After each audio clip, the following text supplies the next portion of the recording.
Assalamualaikum warahmatullahi wabarakatuh. Perkenalkan, kami dari kelompok 5 kelas AK21E. Video ini dibuat untuk memenuhi tugas mata kuliah Sistem Informasi Akuntansi dengan dosen pengampu Bapak Taufik Muhammad Gumelar MAK dengan anggota Nur Ajijah Sumarni dan juga Siti Halimah. Di video kali ini kami akan membahas analisis sistem informasi akuntansi, siklus penjualan dan penerimaan kas untuk meningkatkan pengendalian internal pada PT Alfamart cabang Manado. Yang pertama yaitu mengenai latar belakang. Sistem informasi akuntansi penjualan dan penerimaan kas merupakan salah satu subsistem informasi akuntansi yang menjelaskan bagaimana seharusnya prosedur dalam melakukan kegiatan penjualan dan penerimaan kas dari hasil penjualan, sehingga tindakan manipulasi terhadap penjualan dan penerimaan kas dapat dihindari. Kemudian, tujuan dari penelitian ini yaitu yang pertama, untuk mengetahui penerapan sistem informasi akuntansi penjualan dan penerimaan kas untuk meningkatkan pengendalian internal pada PT Alfamart cabang Manado.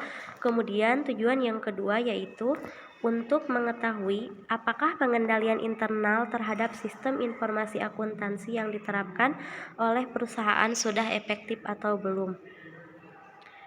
Kemudian, pengertian dari sistem informasi akuntansi sendiri merupakan sistem yang menyediakan informasi akuntansi dan keuangan beserta informasi lainnya yang diperoleh dari proses rutin transaksi akuntansi.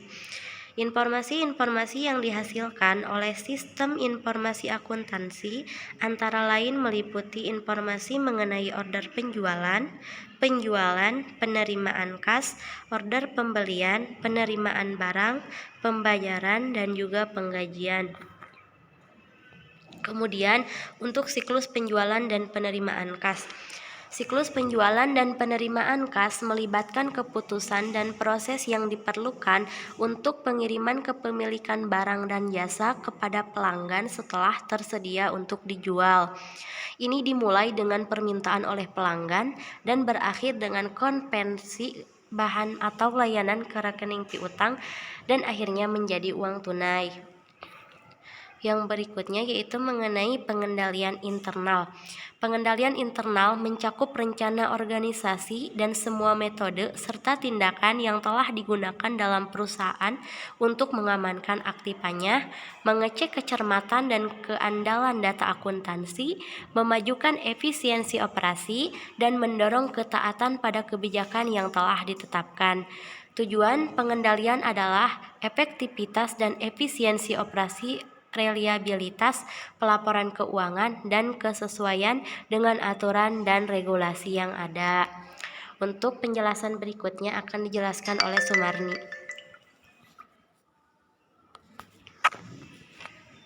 Baik, selanjutnya tentang pengendalian internal. Pengendalian internal mencakup rencana organisasi dan semua metode serta tindakan yang telah digunakan dalam perusahaan untuk mengamankan aktifannya, mengecek kecermatan dan keandalan data akuntansi, memajukan efisiensi operasi, dan mendorong ketaatan pada kebijakan yang telah ditetapkan. Tujuan pengendalian adalah efektivitas dan efisiensi operasi, reliabilitas pelaporan keuangan, dan kesesuaian dengan aturan dan regulasi yang ada. Selain itu, terdapat 5 unsur dalam model pengendalian COSO, yakni sebagai berikut. Yang pertama, lingkungan pengendalian. Yang kedua, penaksiran risiko. Yang ketiga, aktivitas pengendalian. Yang keempat, informasi dan komunikasi. Yang kelima, pemantauan. Metode penelitian. Penelitian ini merupakan penelitian deskriptif. Penelitian deskriptif merupakan penelitian yang memberikan gambaran kepada pembaca dan mengungkapkan suatu masalah, keadaan, dan peristiwa berdasarkan fakta yang terjadi di lapangan. Penelitian ini mengambil pada data PT Sumber Alvaria Trijaya Tbk.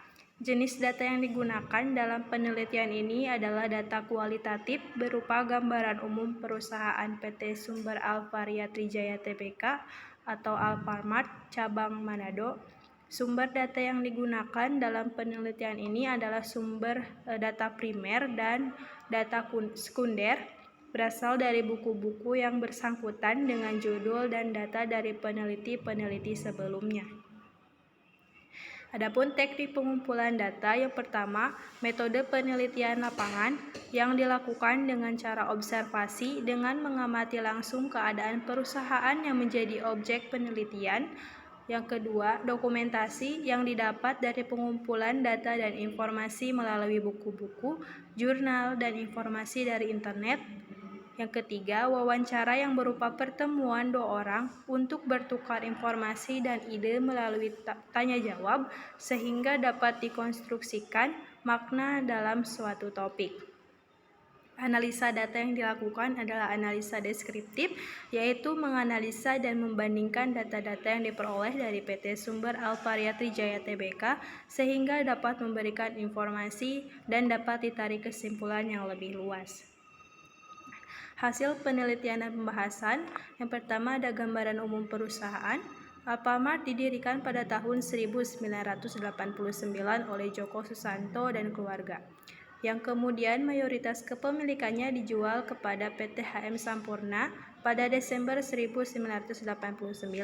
Struktur kepemilikan berubah menjadi 70% PT HM Sampurna dan 30% PT Sigmantara Alfindo.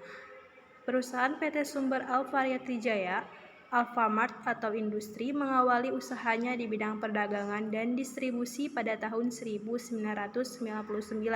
Kemudian memasuki sektor minimarket dan bernama Alfa Minimart. Ekspansi secara eksponensial dimulai perusahaan pada tahun 2002 dengan mengakuisisi 141 gerai Alfa Minimart dan membawa nama baru yaitu Alfamart. Kemudian hasil penelitian, teknologi informasi menjadi hal pendukung PT Sumber Alvaria Trijaya Tbk untuk membantu proses pencarian dan pengambilan data dari supplier barang dagang, mengingat Alfamart menjual produk-produk yang bukan seutuhnya milik Alfamart, tidak sama halnya dengan toko swalayan lainnya, dan informasi dari gerai agar bisa menjadi bahan pertimbangan bagi manajemen PT Sumber Alvaria Trijaya Tbk. Dan untuk hasil penelitian selanjutnya akan dibahas oleh Siti Halimah. Kepadanya dipersilahkan. Hasil penelitian, penjualan pada Alfamart dilakukan secara tunai. Toko mengirimkan pemesanan barang melalui database ke gudang DC Distributor Center via email, yang merupakan hasil transaksi dalam satu hari. Barang yang datang langsung seperti Yakult dan camping. Biasanya pemesanan barang dilakukan dengan membuat PO ke supplier dengan mencetak dokumen 3 rangkap untuk distributor center, toko dan supplier sebagai bukti tertulis tentang pemesanan barang. Pembahasan proses penjualan dalam sistem informasi akuntansi, penjualan dan penerimaan kas dalam sistem informasi akuntansi, penerimaan kas PT Sumber Alvaria Trijaya Tbk Alfamart cabang Manado. Peneliti tidak menemukan adanya suatu kelemahan dari sistem informasi akuntansi yang dipakai. Namun, dalam pengoperasiannya masih terdapat kesalahan atau kelemahan.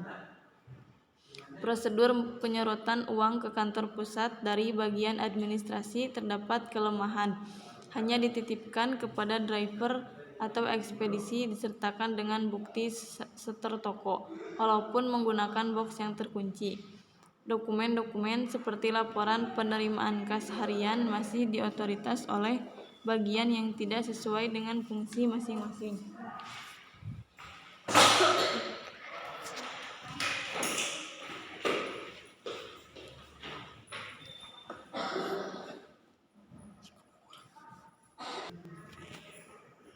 Baik, mungkin itu saja yang bisa kelompok kami sampaikan. Terima kasih. Wassalamualaikum warahmatullahi wabarakatuh.